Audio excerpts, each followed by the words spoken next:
Hello viewers, আসসালামু আলাইকুম। সবাই কেমন আছেন? আশা করি সবাই ভালো আছেন। আমিও আলহামদুলিল্লাহ অনেক ভালো আছি। সো আজকে আমি বানাবো দই। তো প্রথমেই যেই পাতিলে দুধ গরম করব সেই পাতিলে আমি ক্যারামেল তৈরি করে নিব।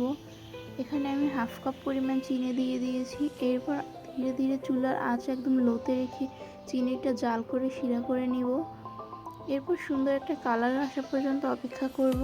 তো ক্যারামেলে সুন্দর একটা কালার চলে এসেছে। এখন আমি এর মধ্যে হাফ কেজি পরিমাণ দুধ দিয়ে দিব।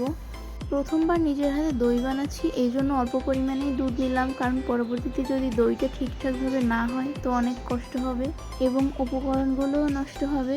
তো এরপর চুলার আঁচ একদম লোতে রেখে অনেকক্ষণ যাবত জাল করে নিয়েছি দুধটা। জাল করতে করতে অনেকটাই ঘন হয়ে এসেছে, দেখতেই পাচ্ছেন।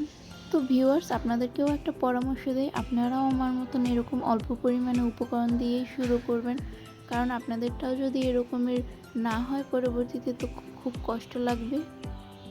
আশা করছি আমার ভিডিওটা দেখে যদিও আপনাদের দইটা পারফেক্ট হবে, কিন্তু তারপরও অল্প পরিমাণে নেওয়াই ভালো। আর ভিউয়ার্স, আসলে আমি ভাবতেও পারিনি যে এরকমের হাফ কেজি দুধ দিয়ে এতখানি দই হয়ে যাবে। তো এরপর দুধটা ঠান্ডা করে নিয়েছি। এরপর চলে যাব পরবর্তী স্টেপে। তো কিছুটা দই রেখে দিয়েছিলাম টক মিষ্টি, সেই দইটার মধ্যে অল্প পরিমাণে দুধ দিয়ে আমি ভালো করে চামচের সাহায্যে ফেটিয়ে নেব। এটা কিন্তু খুব ভালো করেই ফেটিয়ে নিতে হবে, কারণ আমি একটা ভুল করে ফেলেছি এই দই বানাতে গিয়ে। আপনাদের যাতে এই ভুলটা না হয় সেই জন্যই আমি বলছি। দইটা ভালো করে ফেটিয়ে নেওয়া হয়ে গেলে পরে দইয়ের মিশ্রণটা দুধের সাথে মিশিয়ে আপনারা একটা ছাঁকনির সাহায্যে ছেঁকে নেবেন অবশ্যই, কারণ না হলে ওই যে সরটা থাকে, মানে ছোটো ছোটো সর থাকে, ওগুলোর জন্য দইটা সুন্দর হয় না এবং পারফেক্ট হয় না। এই সামান্য ভুলটার কারণে আমার দইটা একটু কেমন যেন হয়ে গিয়েছে। আমি ছেঁকে নিতে একদমই ভুলে গিয়েছিলাম, কিন্তু তাও আলহামদুলিল্লাহ আমার দইটা সুন্দরভাবেই হয়েছিল। শুধু দুধটা ছেঁকে নিলে আরেকটু ভালো হতো, এটাই আর কি। তো দইটা আমি ভালোভাবেই ফেটিয়ে নিয়েছি। এরপর দইয়ের মিশ্রণের মধ্যে দুধটা ঢেলে দেব। দুধটা কিন্তু একদমই ঠান্ডা করে নিয়েছিলাম। এরপর চামচের সাহায্যে ভালোভাবে নেড়ে চেড়ে নিব, যাতে কোথাও থেকে কোনো দানা দানা বা কোনো কিছু না থাকে। তো ভিউয়ার্স, দেখতেই পাচ্ছেন আপনারা যে আমার দুধ এবং দইয়ের মিশ্রণটা কতটা পরিমাণে ঘন হয়েছে। আমি কিন্তু দুধটা এমনিতেই ঘন করে নিয়েছিলাম, কিন্তু দুধ এবং দইয়ের মিশ্রণটা একসাথে মেশানোর পর আরও অনেক বেশি ঘন হয়ে গিয়েছে। দেখেই বোঝা যাচ্ছে পারফেক্ট একটা দই হবে। আপনারা কিন্তু অবশ্যই ভিডিওটা না টেনে পুরোটা দেখবেন, স্টেপ বাই স্টেপ আমি বলে দিচ্ছি। যাদের দই পারফেক্ট হয় না তারা কিন্তু এই ভিডিওটা দেখে অবশ্যই পারফেক্টভাবে দই বানাতে পারবেন, কারণ আমি নিজেই প্রথমবার দই বানাচ্ছি এবং দইটা পারফেক্ট হয়েছে। তো এরপর একটা দইয়ের মাটির পাত্রের মধ্যে দুধ এবং দইয়ের মিশ্রণটা আমি ঢেলে দিব। দেখুন ভিউয়ার্স, কতটা পরিমাণে হয়ে গিয়েছে। এরপর পাত্রের উপর থেকে আমি পলি দিয়ে রাবারের সাহায্যে মুখটা ভালোভাবে শক্ত করে আটকিয়ে নেব।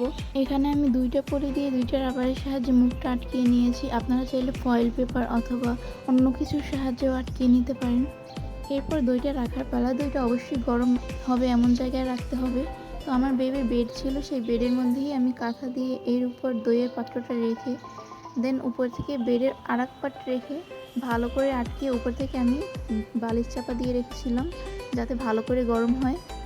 তো গাইস, ফিরে আসলাম 24 ঘন্টা পর। এখন আমি পাত্রের মুখটা খুলে নেব, পলিটা সরিয়ে নিচ্ছি। সো গাইস, এই তো আমার দইটা দেখুন কতটা পারফেক্ট হয়েছে।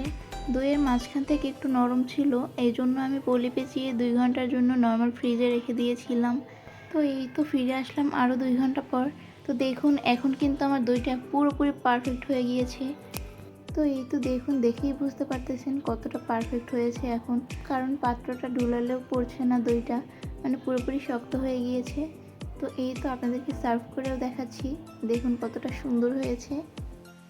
সো গাইজ, আপনারা ট্রাই করে দেখতে পারেন আমার মতন এবং কমেন্ট করে জানাবেন যে আপনাদেরটা কেমন হয়েছে, পারফেক্ট হয়েছে কি না। দইটা কিন্তু খেতে খুবই মজা হয়েছিল। এই দই বানাতে আমার টোটাল টাইম লেগেছে 24 ঘন্টা। সো ভিউয়ার্স, ভিডিওটি যদি আপনাদের কাছে ভালো লেগে থাকে তাহলে চ্যানেলটি অবশ্যই সাবস্ক্রাইব করবেন এবং লাইক কমেন্ট শেয়ার করে পাশেই থাকবেন। সো আজকের ভিডিও এই পর্যন্তই। সবাই ভালো থাকবেন। আল্লাহ হাফেজ।